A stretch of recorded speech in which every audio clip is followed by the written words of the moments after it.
Welcome back to The Takeout. Former Vice President Mike Pence again warning Republicans over what he calls populism taking over the party. On CBS Mornings, he urged to return to what he regards as traditional conservative values. Take a listen.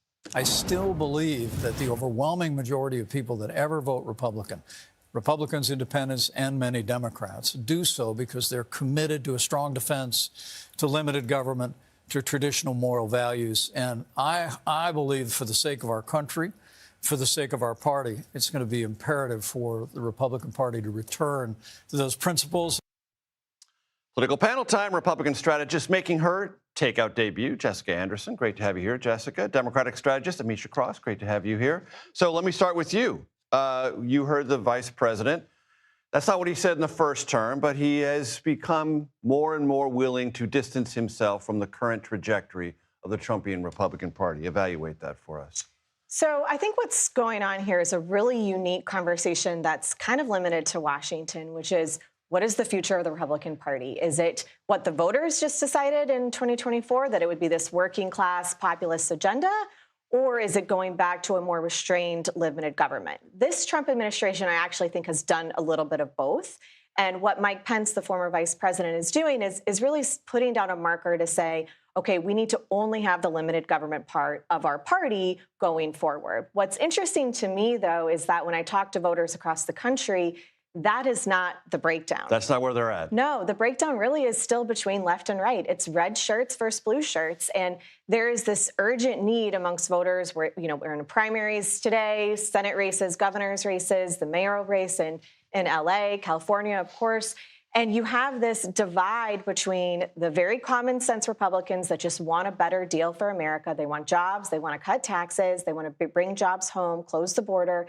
And then extremist policies like we see from Graham Plattner and James Tallarico. And that is what I think is going to drive November, less of this what's what of the Republican Party. Because voters already I want to give you a chance to respond to that. Number one, what she just said, what Jessica just said, and what you're looking for on the primary calendar tonight.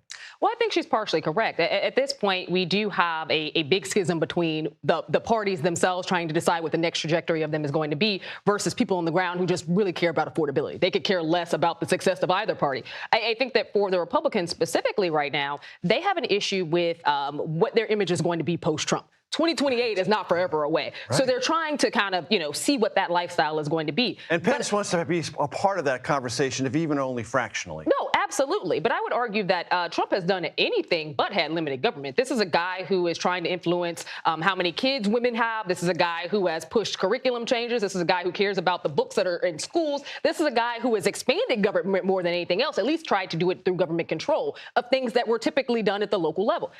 Beyond that, I think that we have to really pay attention to what's happening, not only in these primaries, but also not reading too much into them for midterms, just because that is a different electorate that is going to show up for those midterms, but also because it's going to be a much more broad group of individuals. Are you paying more attention to California tonight or Iowa? Iowa. Why?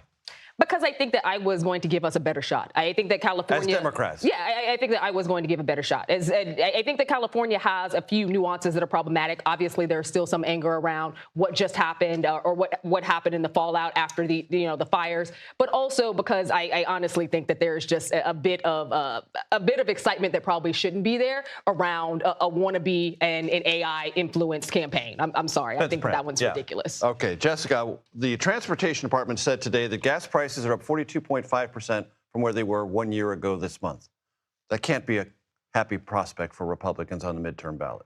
Well, I definitely think Republicans are looking for solutions when it comes to gas prices still. And so I think we're all eager to see a deal in Iran come to completion. Matter of fact, related to that, in Iowa, Ashley Hinson, who is likely to be the Senate nominee on the Republican side, in conversations with voters recorded, said, if this isn't over in a couple of weeks, it's going to be a political problem. She said it out loud.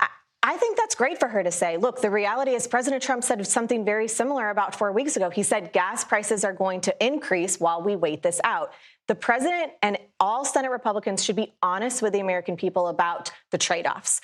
putting this war front and center in Iran has a direct impact on our gas prices here in America. That is a trade-off that voters are going to have to wrestle with, and it's our job. And if you don't explain the trade-off, you're probably hurting. That's right. So I actually loved when the president came out and said that. He said about 3 or 4 weeks ago. Henson did that yesterday. I think that's great. Let's be honest with voters and explain the trade-off. Amisha, you get the last word. Well, I don't think that voters are confused about the trade-off. It's a consequence of a war that the overwhelming majority of Americans, whether they live in red state, blue state, purple state, or anywhere in between, just don't agree with.